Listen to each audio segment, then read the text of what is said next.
जे तवानाई वारे सूबाई वज़ीर इम्तियाज़ शेख चयो आहे त इमरान ख़ान जी हाणे परॾेही आका मदद नथा करे सघनि। एसएस न्यूज़ जे रिपोर्टर शाहिद कुराई मूजिबि इमरान ख़ान जे बयान ते रद्दअमल ज़ाहिर कंदे इम्तियाज़ शेख चयो त इमरान ख़ान वालारियल कश्मीर जी आज़ादी वारी जिदोजहद खे दॿाइण लाइ भारतीयुनि खां फंडिंग वठी मुआहिदो कयो। शहबाज़ गिल जो फ़ौज ख़िलाफ़ बयान इमरान ख़ान जो बयान आहे।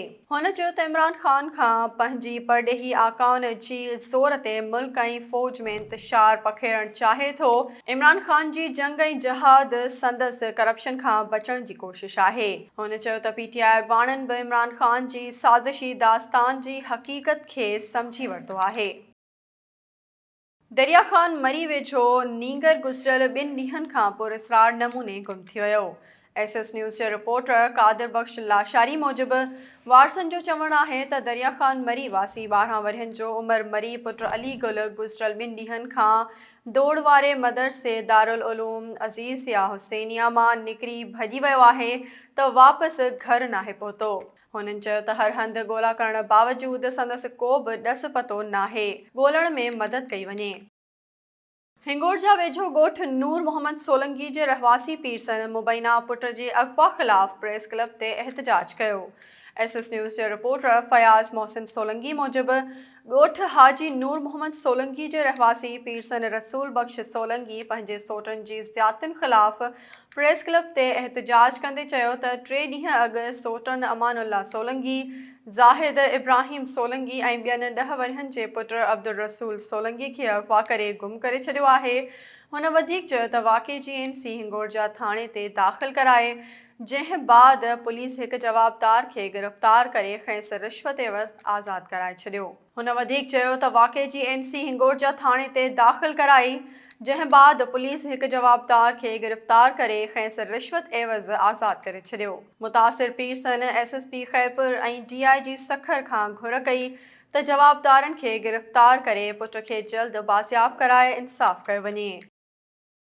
जरवार वेझो गुज़िरियल राति पुरस्रार नमूने गोली लॻण सबबि मारिजी वियल पीरसन वारो मामिलो वारसन बोज़दार धुर मथां इल्ज़ाम हणी छॾियो। एसएस न्यूज़ जे रिपोर्टर जावेद बोज़दार मूजिबि ॻोठ पीरबख्श चाचड़ में पीरसन ग़ुलाम रसूल चाचड़ गुज़िरियल राति गोली लॻण सबबि मारिजी वियो।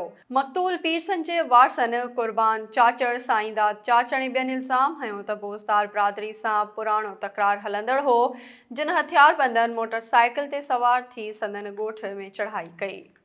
हुननि चयो त पीरसन ग़ुलाम रसूल ॻोठ भरिसां नमाज़ पढ़ण बाद घर अची रहियो हो त हथियारबंद सिधियूं गोलियूं हणी क़त्ल करे फ़रार थी विया। साणनि इंसाफ़ कयो वञे। जरवार पुलिस राब्तो करण ते ॿुधायो त केस दाख़िल कराइण लाइ मक़तूल जा वारिस न आया आहिनि। ॿिए तरफ़ इल्ज़ाम हेठि आयल हसन अली बोज़दार राब्तो करण ते ॿुधायो त संदसि पुट अहसान बोज़दार 6 साल अॻु चाचड़ बिरादरी जी औरत सां प्यार जो परिणो कयो, उन करे हू कूड़ो क़त्ल जो केस दाख़िल करणु चाहिनि था। हुननि जो क़त्ल सां को बि वास्तो नाहे। टंडो आदम कॉलेज जे लेक्चरार सां पुलिस गर्दी ख़िलाफ़ उस्तादनि डीएसपी ख़िलाफ़ एहतजाजी मुज़ाहिरो करे नारेबाज़ी कई। एसएस न्यूज़ जे रिपोर्टर अब्दुल्ला बिहण मूजिबि टंडे आदम जे गवर्नमेंट न्यू अलीगढ़ कॉलेज जे लेक्चरार अहमद बिलाल गोरी जी मोटरसाइकिल जे टायरनि खे डीएसपी जे गार्डन पारां फाड़ण ख़िलाफ़ सप्लाई एहतजाजी मुज़ाहिरो करे पुलिस ख़िलाफ़ नारेबाज़ी कई। उन मौक़े ते अहमद बिलाल गोरी, प्रोफेसर ग़ुलाम मुस्तफ़ा तबस्सुम, ज़ुल्फ़कार जतोई ऐं ॿियनि दाहीं ते चयो त पुलिस शहर में अमनो अमान बहाल कराइण बजाए शरीफ़ शहरनि सां ॾाढायूं पई करे। डीएसपी जे गार्डन कॉलेज जे उस्ताद जी मोटरसाइकिल जा 2 टायर बिना जवाज़ बर्स्ट कया ऐं मना करण ते खेसि डीएसपी गुथा लफ़्ज़ ॻाल्हाया।